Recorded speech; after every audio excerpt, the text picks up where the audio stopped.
I'm a fool for your love.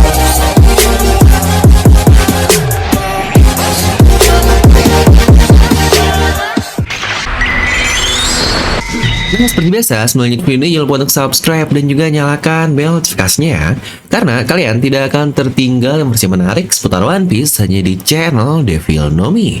Pastikan sebelum kalian komen, kalian tonton video sampai habis agar tidak tersesat seperti Babang Zorojuro. Nah, seperti biasa, sudah lama nih saya nggak nge-shout out kalian setelah 1 bulan tanpa review, terutama buat para players terkeren ini yang udah mau berbeda dengan join jadi membership Devil No Mi. Terutama buat para member baru nih seperti Mas Dwi Payana Edo, Aditya Andra Kirana, Septarianto, Sky Selalu Asep Hidayat, dan Fakot Gaming. Lalu juga buat para membership setia seperti Mas Becaks Online, Suni Maulana, Muzakir Haitami, Iqbal Pargal yang sudah 5 bulan. Lalu juga buat Mas Nasir Burhanuddin, Kara Alam Yogatama yang sudah 3 bulan dan 2 bulan. Serta Mas Papide yang udah 10 bulan yang wadaw banget. Lalu juga buat yang mau berbeda dengan tidak hanya pengguna Devil No Mi atau buah iblis saja, tapi mau juga sebagai haki user. Terima kasih buat Bintang Arifanto, lalu juga Mas Andi Agus, Vian Trader, anjay, Trader. Lalu juga Yayang Andriansyah dan Komandan Yudo yang sudah 4 bulan. Dan tentu saja buat para user yang ingin mendatangkan Fajar ke dunia ini alias Will of D, yaitu untuk Putri Kiki, Nams Channel, Pacedika, dan Mas Aldi Adrian yang sudah 3 bulan. Wah, terima kasih banyak nih telah setia mensupport channel Devil No Mi agar semakin wadaw. Nah, kali ini kita akan mereview ya untuk One Piece chapter terbaru yang udah kangen nih. Udah sebulan lebih rasanya nggak nge-review chapter lagi. Oh ya, buat yang belum tahu juga, One Piece baru saja merayakan ulang tahunnya yang ke-25 tahun kemarin loh di tanggal 19 Juli. Ayo, tuan mana nih kalian sama One Piece? Ramai juga nih bacain pengalaman kalian yang udah ngikutin One Piece dari lama. Dimana judul chapter kali ini adalah Flame Emperor atau Kaisar Api. Dan di majalah minggu ini yaitu Weekly Shonen Jump yang merilis One Piece yang berkolaborasi dengan Weekly Shonen Sunday. Itu pun untuk merayakan wawancara di antara Oda dan Aoyama Goso. Ya, tentu saja dia adalah author legendari dari Detektif Conan. Di mana di sini terlihat Luffy bersama dengan Toru Amuro ada di cover Shonen Jump, dan untuk Conan beserta Babang Zoro ada di majalah Shonen Sunday-nya. Yang jika digabung seperti yang terlihat ini, mereka berdua sedang bersama-sama. Yang wow banget gak sih Luffy sama Zoro dong yang diperlihatkan dari semua karakter yang ada di One Piece, karena emanglah Zoro ini salah satu karakter yang sangat penting sekali kecuali Luffy saja. Dan di chapter ini juga kita mendapatkan color split yang berisi para kaisar yang baru, yaitu Luffy, Kurohige, Shanks, dan tentu saja Our Lord Buggy the Clown. Chapter dimulai langsung lanjutan dari chapter lalu, di mana di daerah ibu kota bunga, para Scabbards yang lain menyadari adanya seseorang yang datang ke kota. Di sini berkata, jangan biarkan Luffy dan yang lainnya mengetahui apa yang sedang terjadi. Di sini Ryokyu pun memikirkan sesuatu, kemampuan untuk dapat mempengaruhi sesuatu atau influence other. Itu adalah sesuatu yang cukup sulit untuk didapatkan. Yang tentu saja yang dimaksud oleh Ryokyu di sini adalah kemampuan Luffy yang dikatakan Mihawk di Marineford lalu. Dan tiba-tiba Raizo, Shinobu, Inu, Denjiro, Nekomamushi, dan Kawamatsu sudah ada di depan Ryokyu. Di sini Ryokyu berkata langsung, "Samurai, jangan menghalangi jalanku." Raizo pun berkata jika dia adalah seorang dari angkatan laut, dan Denjiro berkata berarti itu adalah musuh dari Luffy di dunia luar. Yang wow, kok Raizo bisa tahu ya jika dia ini seorang angkatan laut? Apakah hanya dari jubahnya saja? Padahal sebenarnya Raizo ini dia baru keluar dari Wano Kuni kurang lebih selama 1-2 bulan loh setelah dilempar ke 20 tahun. Yang akhirnya dia cuma ke Zou dan balik lagi ke Wano Kuni. Dan untuk perkataan Denjiro memang cukup masuk akal karena dia selama hidupnya tidak pernah keluar Wano, makanya di sini dia bilang outside world atau dunia luar. Dan Ryokyu pun berkata, "Hey, seberapa jauh kalian kalian tahu tentang dunia luar. Tenryubito adalah dewa di dunia ini. Negeri sepertimu yang tidak berafiliasi dengan pemerintahan dunia tidak memiliki hak untuk melakukan apapun. Maaf, tapi memang seperti itulah bagaimana dunia bekerja. Dia pun langsung memasukkan tangannya ke dalam tanah dan menumbuhkan berbagai macam tanaman untuk menyerang mereka. Hiniku Morimori, sambil berkata, aku adalah pengguna dari Morimori no Mi, Forest Man. Saya adalah alam ini sendiri yang dikatakan dengan term Logia, dan saya adalah ayah dari kehidupan layaknya lautan. Di sini Ryokyugi pun terus berkata, aku akan memberi pelajaran kemanusiaan. Kita perlu menciptakan makhluk rendahan agar bisa hidup. Semua orang dapat hidup dengan cara melihat rendahan para negeri yang tidak terafiliasi. Karena diskriminasilah yang memberikan kita kenyamanan yang wow. Udah dia ternyata banyak bacot banget. Ternyata justice yang dimiliki oleh Ryokyugi pun cukup berbahaya ya. Mengingat dia ini berwarna hijau yang berarti campuran dari warna primer kuning dan biru, Aokiji dan Kizaru. Yang wajar sih, Kizaru kan dulu dia budak dari Tenryubito, maka wajar juga di sini Ryokyugi yang mewakili warna kuning mendewakan harkat martabat alien-alien itu. Malah jadi martabak, lapar nih. Dan kita pun bisa melihat Ryokyugi berubah menjadi semacam pohon besar dan menyerang para Scabbards dengan akar dan batang-batangnya tersebut. Mereka memang terus bertahan sambil mendengar bacot lagi dari Ryokyugi.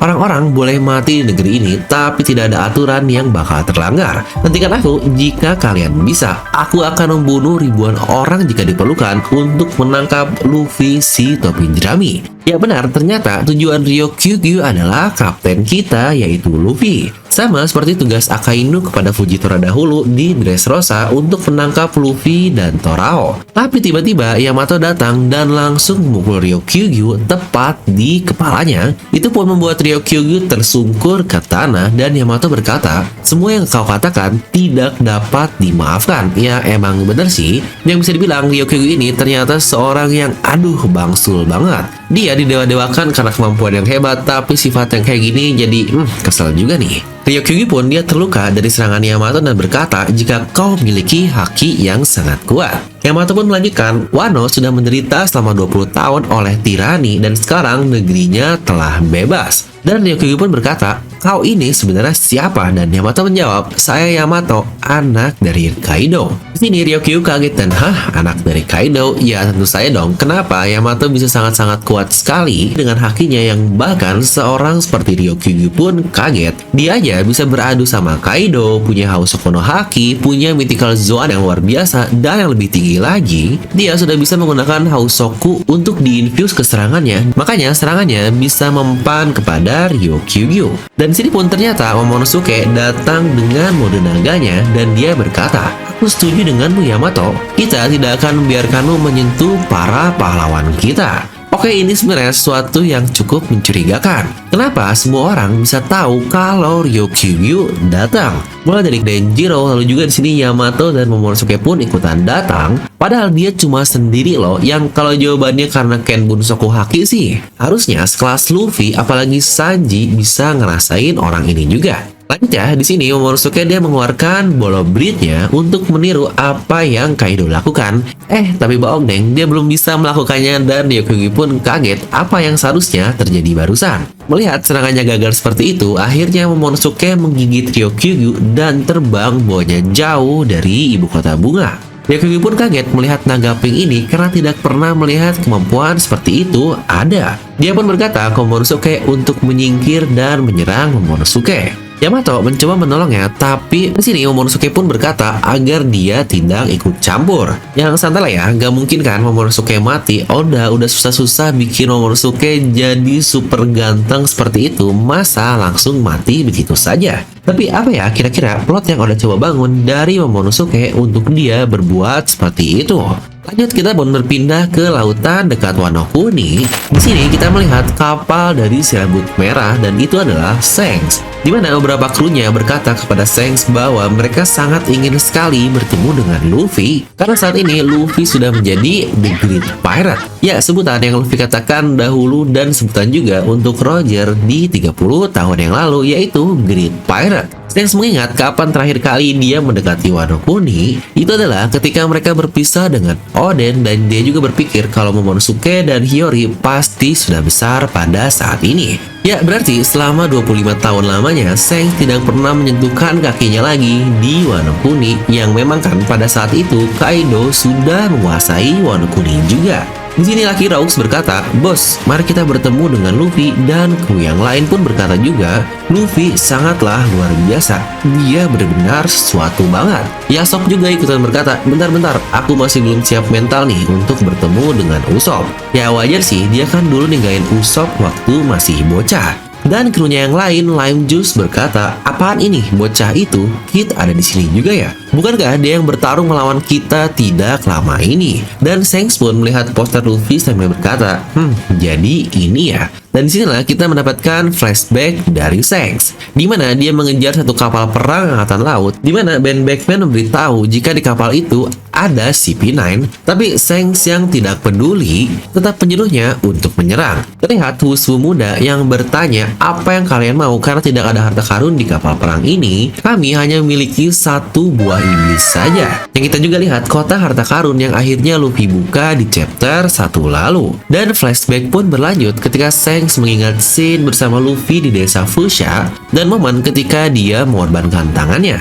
Dari cara Shanks melihat poster Luffy barusan dan lanjut ke Wusu dan tangan Shanks ini, berarti Shanks sudah tahu ya jika buah iblis Luffy bukan sekedar gomu-gomu saja, tapi jauh dari itu. Bahwa gomu-gomu yang punya nama lain Hito Hitonika ini adalah buah iblis yang paling dicari oleh pemerintahan dunia. Makanya Shanks rela mengorbankan sebelah tangannya untuk hal tersebut. Nah, berpindah ke masa kini lagi, tidak semua krunya mengenal Luffy karena banyak juga yang bingung nih kenapa kaptennya mereka mengenal dengan Luffy. Karena mereka hanya tahu Luffy sebagai sosok monyet mengerikan yang terus maju saja. Dan Shanks pun berkata, "Aku tidak ada niatan untuk bertemu dengan Luffy di sini." Dan dia berkata lagi, "Kau tahu apa yang terjadi di teritori kita saat ini?" Dan Howling God menjawab, "Oh, kau berkata tentang seorang bernama Barto atau apapun itu ya. Sepertinya dia adalah bawahan dari Luffy, tapi dia membakar bendera kita dan menggantinya dengan Luffy. Ya, kita harus membereskan masalah itu atau apa yang terjadi kepada kredibilitas dari saya."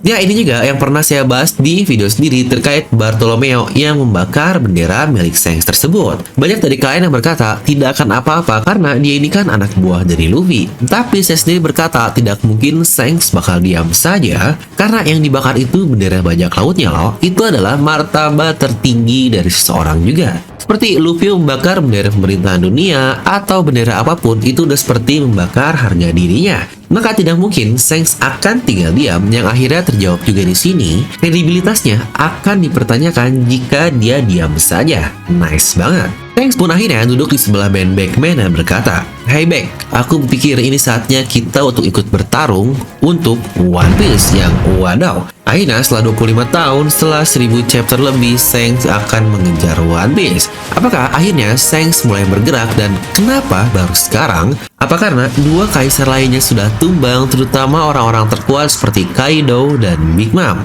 Makanya dia setelah 25 tahun baru berani menginjakan kakinya di Wano Kuni lagi. Apakah dari situ juga cukup terbukti jika Shanks bukanlah Yonko yang terkuat? Saya masih merasa Kaido lah yang terkuat dari sisi karakternya atau dari sisi pribadilah dia sendiri. Lah, tapi kan bang, dia dikalahin oleh Luffy. Yang lagi-lagi itu sebenarnya banyak faktor lain sih yang bisa kita perhitungkan. Tapi dari sisi pribadi, Shanks menurut saya di bawah Kaido. Tapi kalau dari sisi bajak laut atau satu kesatuan bajak laut utuh, bajak laut Shanks bersama krunya yang luar biasa, barulah dia setara atau di atas bajak laut Kaido. Lanjut, kita pun berpindah ke markas angkatan laut di New World, di mana sedang dilaksanakan rapat oleh 3 orang. Seorang angkatan laut yang tidak dikenal berkata kepada Akainu bahwa mereka tidak bisa membiarkan pasukan revolusioner untuk melakukan hal sekeinginan mereka. Akainu pun berkata dia tahu, tapi mereka saat ini tidak punya sumber daya manusia untuk melakukannya. Di sini kita melihat Akainu Kizaru bersama satu orang baru ini. Orang itu disebut sebagai Sabo the Flame Emperor. Dia saat ini adalah seorang pahlawan di seluruh dunia. Karena Nefertari Cobra adalah satu-satunya member dari ke-20 kerajaan yang menciptakan pemerintahan dunia. Ya, seperti yang kita tahu lah ya, hanya Alabasta lah yang tetap tinggal di bawah dunia, yang satu-satunya dari 20 raja yang lain yang memutuskan tinggal di Mary Joyce dan menganggap dirinya sebagai dewa atau Tenryubito. Yang di sini kita melihat di koran dengan headline Sabo membunuh Raja Nefertari Cobra dari Alabasta. Ya, lagi-lagi ini adalah hal yang umum juga bukan? Bukanlah sesuatu yang cukup mengagetkan karena ini sudah diprediksikan sejak lama sekali. Pertama, Sabo jelas tidak mungkin mati, lalu insiden Alabasta, kata-kata Garp dan Nefertari yang disebut juga sebagai pengkhianat oleh Gorosei. Dan jika kita sambungkan ke tiga benang itu, bahwa pembunuhan Cobra oleh Sabo adalah sebuah framing atau penipuan yang dilakukan oleh pemerintah dunia saja. Karena di sini pun dikatakan beberapa jam sebelum pembunuhan di area Tenryubito, di dataran dewa, logo dari bangsawan dunia alias tapak naga ini dihancurkan. Ini adalah sebuah deklarasi perang yang ditempatkan seperti yang Sabo katakan juga sebelum dia ke Mary Joyce. Tujuannya hanyalah untuk menyatakan perang ke Tenryubito. Dia pun melanjutkan, Admiral Angkatan Laut Ryokyugu dan Fujitora menerima panggilan tersebut, tapi pada akhirnya mereka berhasil membebaskan Kuma, mantan pasukan revolusioner yang menjadi budak Tenryubito, dan kesemuanya pun berhasil kabur. Admiral mungkin tidak bisa bertarung secara benar karena mereka berada di dataran dewa. Dan Akainu pun menjawab, kau tidak perlu memberi alasan atas perlakuan mereka. Dan bagaimana dengan Putri Vivi yang saat ini menghilang? Yang bersamaan juga dengan terbunuhnya dari Raja Cobra. Dan di sini ternyata nama dari Angkatan Laut selain Kizaru dan Akainu adalah Kurouma atau kuda hitam lah. Dia ini kepala bagian investigasi kriminal di Angkatan Laut dan nama aslinya Tensei. Dia berkata, kita masih menginvestigasi kehilangannya dan ini pasti ada hubungan dengan insiden tersebut. Kizaru pun yang akhirnya mulai bersuara dan yang ditanyakan pertama kali adalah para bangsawan sialan ini. Bagaimana keadaan dari Saint Charles? Dan dijawab mengenai Saint Mosgard dan bagaimana dia membantu para tersangka kabur sedang terjadi sidang di dataran dewa di mana akhirnya para Knight of God ikutan datang yang membuat sesuatu menjadi lebih menyulitkan. Nah, buat yang lupa, Saint Mosgard ini adalah klan Don Quixote yang tinggal di Mary Joyce dan dulunya dibantu oleh Putri Otohime di Fishman Island, dan dia menjadi baik karena di Levely dia membantu Shirahoshi ketika mau diambil oleh si sialan Carlos. Maka dari itu dia malah disidangkan yang aduh bener-bener dah. Di sini pun Kurouma berkata, rumor mengenai Sabo yang menjadi otak dari semua insiden dan berdampak terjadinya revolusi ke-8 negara yang akhirnya percikan berontakan pun dirasakan di seluruh dunia, Sparks of Rebellion.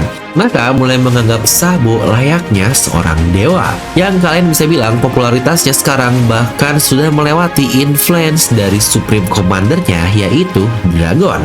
Yang kita lihat juga di sebuah bangunan yang sangat besar, terdapat poster besar Sabo dan orang-orang yang berkata bahwa dia adalah Sabo the Flame Emperor atau Kaisar Api. Yang sejujurnya cukup bingung juga sih sebutan Kaisar Api ini, apakah karena dia pemakan merah-merah yang harusnya sih belum banyak yang tahu loh semua orang jika dia pemakan buah iblis api. Apalagi benar-benar masih baru dan mungkin yang melihat hanya Fujitora saja yang kita tidak tahu apakah karena hal ini saja langsung diberitakan ke seluruh dunia jika Sabo memakan merah-merah Nomi dan memiliki kekuatan api. Yang menurut saya dijadiin Kaisar Api ini rasanya sebutan yang berlebihan. Karena menurut saya lagi-lagi itu ada hubungannya dengan sebutan pasukan revolusioner kepada Nico Robin dahulu, yaitu sebagai Flame of Revolution. Ya benar, api revolution yang selalu menjadi cahaya pertama bagi pemberontakan dapat terjadi. Miriplah dengan serial Hunger Games ketika Flame of Revolution yaitu Katniss Everdeen, dia membuat Sparks of Rebellion atau percikan pemberontakan agar terjadi di seluruh negeri, dan inilah Sabo di One Piece. Di sini pun Kizaru melanjutkan di mana di waktu yang sama juga adiknya Luffy si topi jerami menjadi seorang Yonko. Dan terlihat orang yang memegang toa di situ dia berkata sistem lama telah dihancurkan dan berpihak ke sisi bajak laut. Bersamaan dengan adik dari Kaisar Api kita saat ini era telah berubah. Yang chapter ditutup dengan Akainu yang melihat ke laut sambil berkata, sepertinya aku menjadi Fleet Admiral di waktu yang sangat sial ini. Tapi apapun yang akan terjadi, aku akan menyelesaikan mereka semua.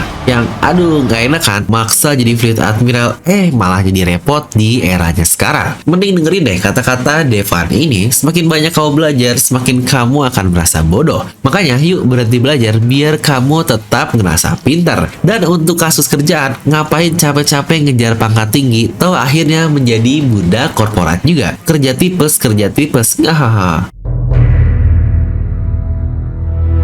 Dan seperti biasa juga, kita akan masuk ke bagian analisis tipis-tipis ya. Kita akan mulai dari bagaimana pasukan revolusioner bisa kabur dari kedua admiral yang luar biasa itu. Sebenarnya ada beberapa opsi sih yang memungkinkan, karena kalau dilihat yang datang ke sana dapat kabur dengan baik, mulai dari Lindbergh bisa terbang, Karasu juga bisa terbang, Sabo juga bisa, tapi yang paling mudah adalah melalui Morley yang bisa bebas masuk ke dalam tanah. Atau sebenarnya opsi paling oke dan fix selamat, yaitu biar mereka nggak diserang-serang lagi, tinggal menggunakan kemampuan teleport dari Kuma untuk memindahkannya ke pulau yang mereka inginkan. Dan mengenai Vivi sendiri, dikatakan dia hilang bersamaan dengan kematian dari Cobra. Cukup jelas juga ya, Sabo tidak mungkin membunuh orang, apalagi raja seperti itu. Maka ini pasti perlakuan dari Gorosei juga untuk membunuh Cobra. Dan Sabo yang melihat Vivi di situ mungkin akhirnya langsung menolongnya dan ikut pergi bersama. Saya pernah membuat teori jika Vivi bakal join kembali topi jerami menuju akhir cerita One Piece, karena Vivi adalah salah satu karakter yang sangat penting, mengingat dia satu-satunya putri kerajaan dari negeri pembangun world government, atau dalam kata lain Tenryubito. Dan pasti Vivi juga tahu Sabo adalah saudara dari Luffy, mengingat semua orang sudah tahu,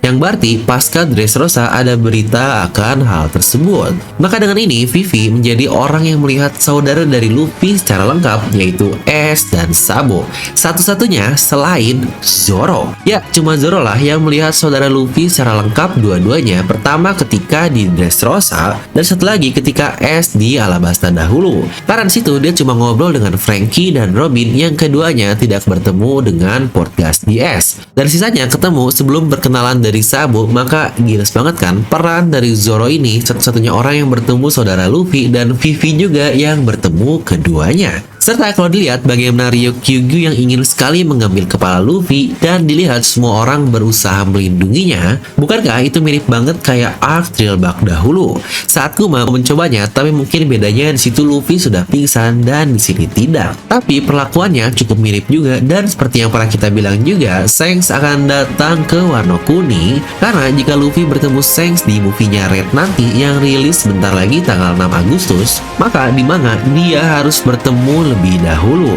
dan waktu yang tersisa memang cuma minggu depan di chapter 1055.